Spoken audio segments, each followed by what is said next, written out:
Osho's stories. Master Hakaju goes to sleep during lecture.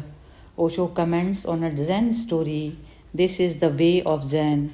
It is the most unique phenomena in the world of religions. Hakaju, a great Zen master, served as a distinguished lecturer at the Tendai Sect College. As he was lecturing with his customary zeal on the Chinese classic, one hot summer's afternoon, he noticed that a few of the students were dozing off. He stopped his lecturing in the mid sentence and said, "It's a hot afternoon, isn't it? Can't blame you for going to sleep. Mind if I join you?" With this, Hakaju shut his textbook and, leaning well back in his chair, fell asleep. The class was dumbfounded, and those who had been dozing were awakened by his snores. All sat up in their seats and waited for the master to awaken. This you can find only in Zen literature, this possibility of being so human, of being so imperfect and yet unworried about it, a tremendous acceptance of all that is, of sleep, of snoring. This is the way of Zen. It is the most unique phenomena in the world of religions. Zen is the highest peak that religion has attained, yet it is the sanest religion. Picasso painting for a rich man. A real painting is not just the sum total of the colors, it is more, and that more is the meaning, says Osho. The man who has the sense that God exists and I am needed by God never feels worthless, never. To the last moment, to the last breath of his life, he is functioning, serving something higher than himself. He has a context being bigger than himself. In that context, meaning arises. Meaning is always in a certain context. A single word is meaningless when it is arranged in a poem. It has tremendous meaning. Now it has a context. The color in a tube is meaningless once it is spread on the canvas and becomes part of a picture that is bigger than it. It has a context. Suddenly, meaning arises. It is reported that once a very rich man asked Pablo Picasso to make a portrait of him. Picasso said it will be very costly. The man was so rich, he said, "Don't bother about it. You need not even talk about the cost. Money doesn't matter. Make my portrait, and whatsoever you demand, I will give." After 6 months, the portrait was ready. The rich man came, but the price that was asked was fantastic, $1 million, just for a small canvas and a few colors. The rich man said, "Are you joking? Just for a few colors and a canvas?" Picasso said, "Then okay, you can take an empty canvas, a few tubes full of colors, and you can pay as much as you want." The rich man said, "But that is not the same." Picasso said, "That is what I am trying to point out to you.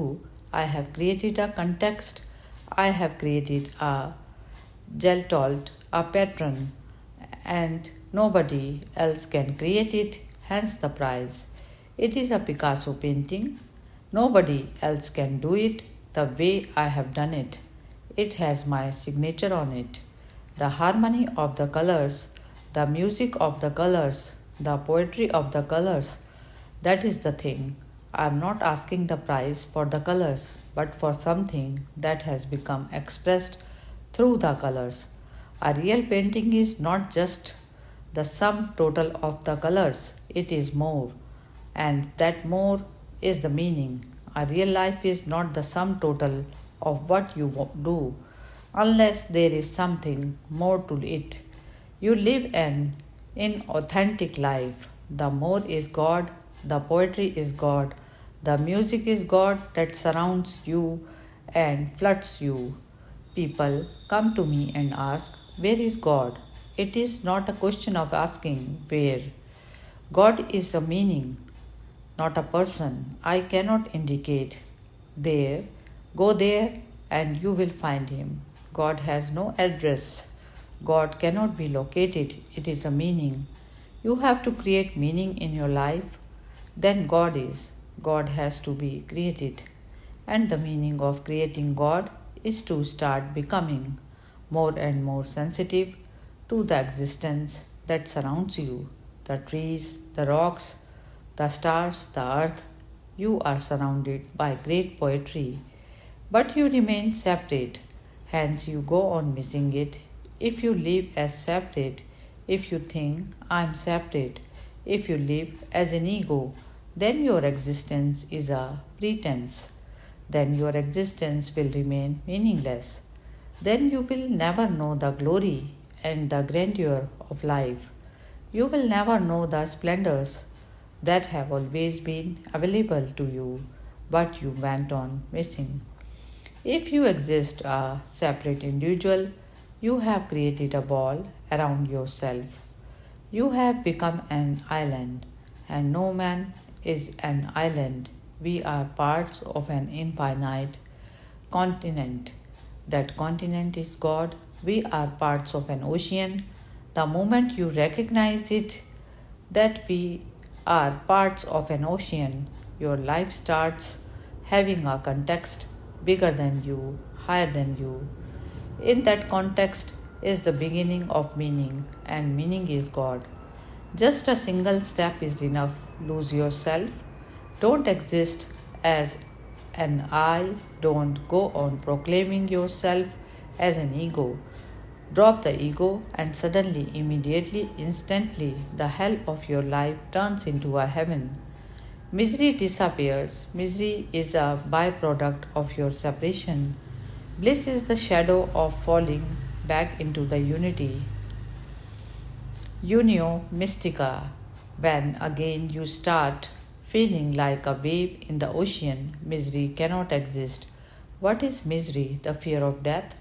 But you can die only if you are separate. You cannot die if you are not separate.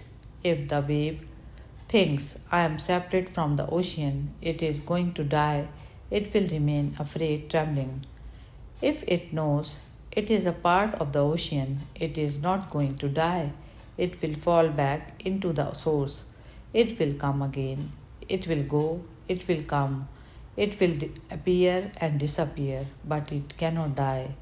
Birth is appearance, death is disappearance, but neither is birth the beginning, nor is death the end. The ocean continues. To have the oceanic feeling is meditation, is prayer. Hari Om Tat Sat. A king came to visit the monastery of a Zen master. Osho's definition of being holy is nothing but to be whole, capacity to come into the world and yet remain above it, beyond it, capacity to use the mind but yet remain centered in your being. It happened. A king came to visit the monastery of a Zen master.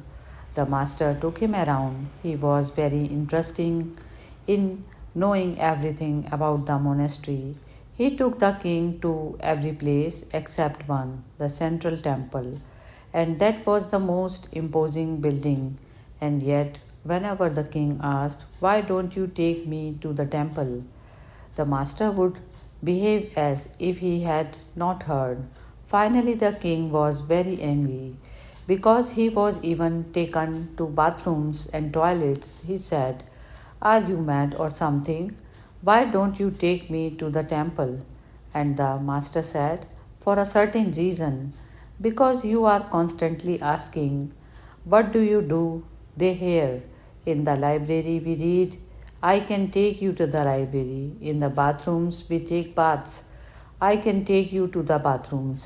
In the kitchen we prepare food. But to that temple I cannot take you because we don't do a thing there. That is the place where we move into non-being, into non-action, and it will be impossible to explain that to you. That is why you are a great king, you are a great doer, and you are so much engrossed with having more and more. You understand the way of the mind, but you will not understand the ways which are not of the mind. Mind is the original fall, the fall from the state of being. Mind is the original sin. The fall has to be understood. Meditate over three words: being, doing, having. From being to having is the fall, and doing is the process of coming from being to having. Hence, the mind is a doer. The mind constantly wants to be occupied, a great hankering to remain busy. That is the mind.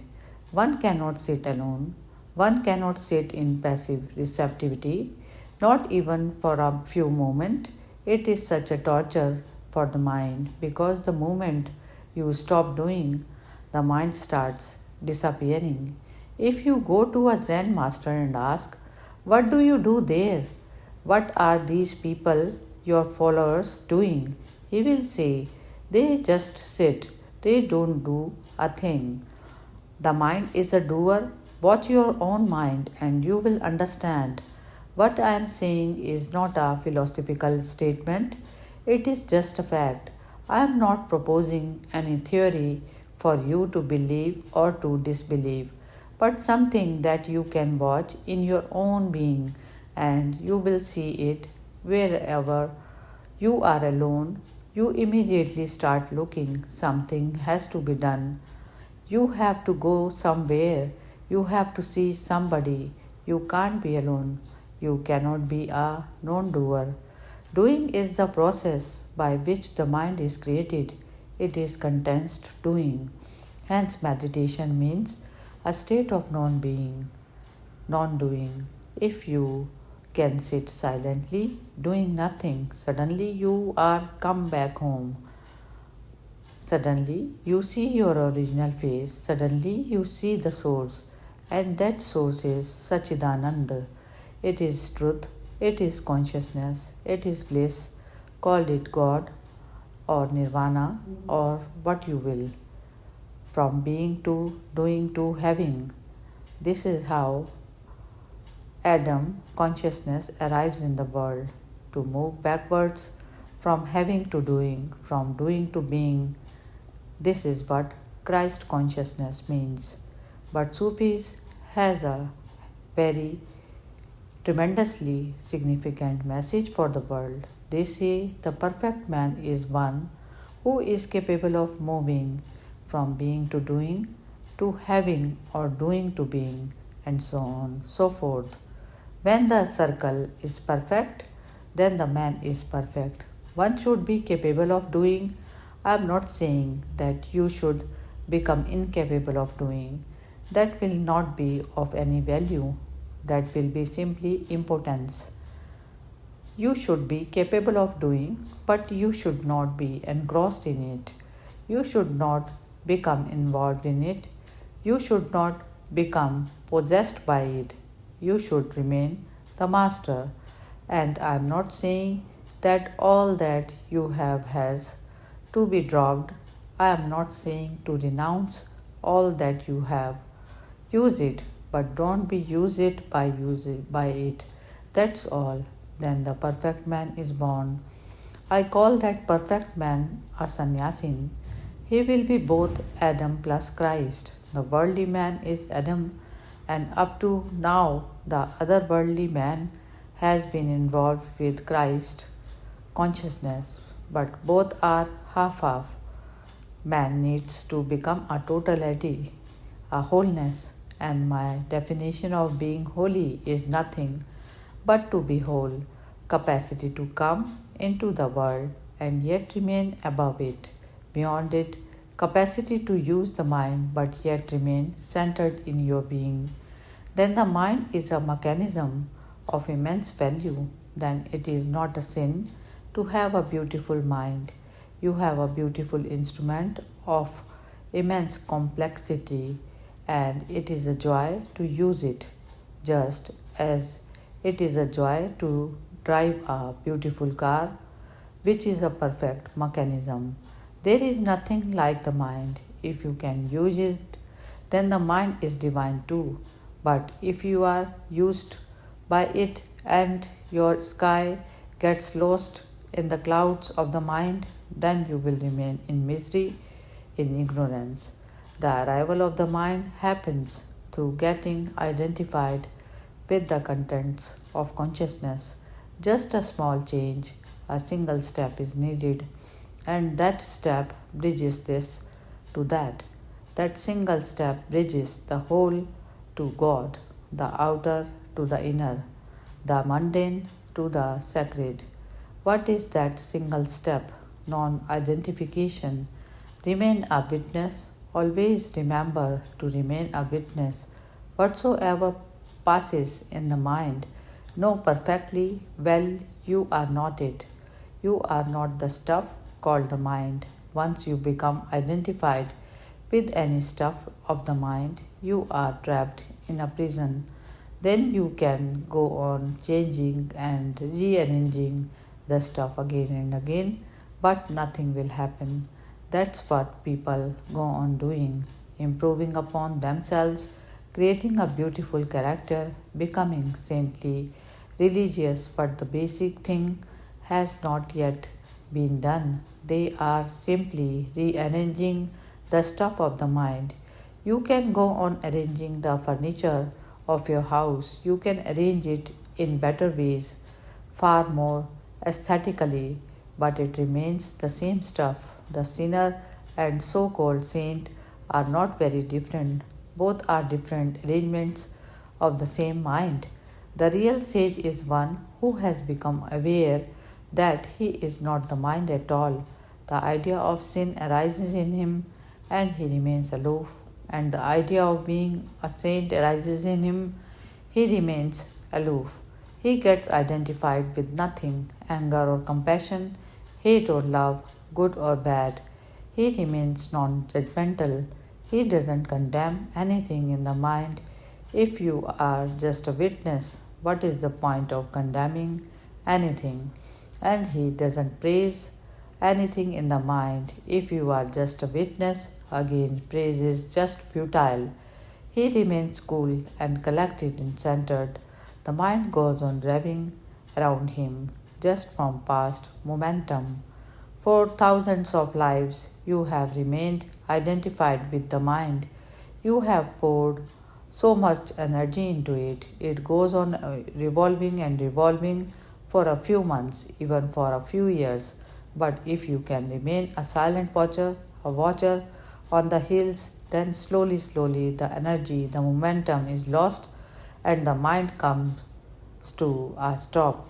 The day the mind stops, you have arrived. The first vision of what God is and what you are happens immediately, because once the mind stops, your whole energy that has remained involved with it is released, and that energy is tremendous, it is infinite, it starts falling on you, it is a great benediction, it is a grace.